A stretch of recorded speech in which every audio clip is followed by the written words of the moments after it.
বিয়ে করে নিয়ে এসে মেয়ের উপরে টর্চার করেন শ্বশুরবাড়ি থেকে ইফতার দেওয়ার জন্য, কিংবা মেয়ের বাপের বাড়ি থেকে ইফতারের আয়োজন করে আপনাদেরকে খাওয়ানোর জন্য, তাদের জন্য আজকে এই ভিডিওটা নিয়ে আসলাম।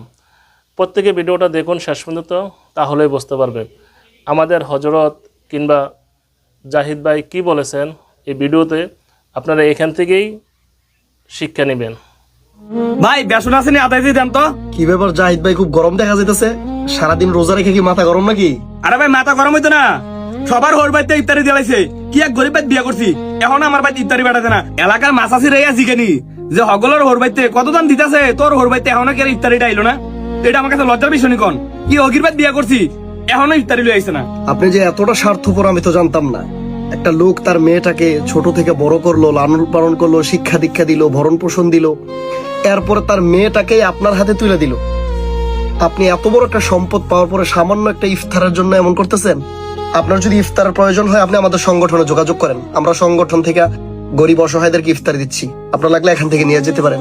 আরে আপনার তো মেয়ের বাবার পায়ের কাছে পড়ে থাকা উচিত, সে তার মেয়েটাকে দিয়ে দিছে, আপনার উচিত তার বাড়িতে ইফতার পাঠানো। স্বার্থপরের মতো কথা বলতেছেন কেন? আচ্ছা ভাই আমি আপনার কথা বুঝতে পারলাম, কিন্তু আমার একলা কইয়া কি হইব? সমাজও তো এমনি চলে। কাপুরুষরা স্রোতের সাথে গা ভাসিয়ে দেয়, বীর পুরুষরা স্রোতের বিপরীতে বুক টান করে দাঁড়িয়ে থাকে।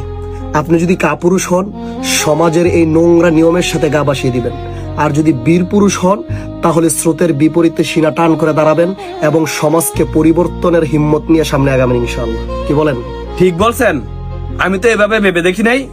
ইনশাল্লাহ সমাজের কথা আমি কইতে পারি না, কিন্তু আমার ফ্যামিলি আজকের পর থাইকা শ্বশুর বাড়ি থেকে কোনো ইফতারি আনা চলবো না। পারলে আমরা ইফতারি হৌর বাড়ি দেয়াম। বুঝতে পারছেন তো হযরতে জাহিদ কি বলেছেন? আর কখনো আমরা এরকম আশা থাকবো না শ্বশুরবাড়ির ইফতারির আশায়। যারা এতক্ষণ আমাদের সঙ্গে ছিলেন প্রত্যেককে অসংখ্য অসংখ্য ধন্যবাদ। প্রত্যেকে ভিডিওটা শেয়ার করে দিবেন।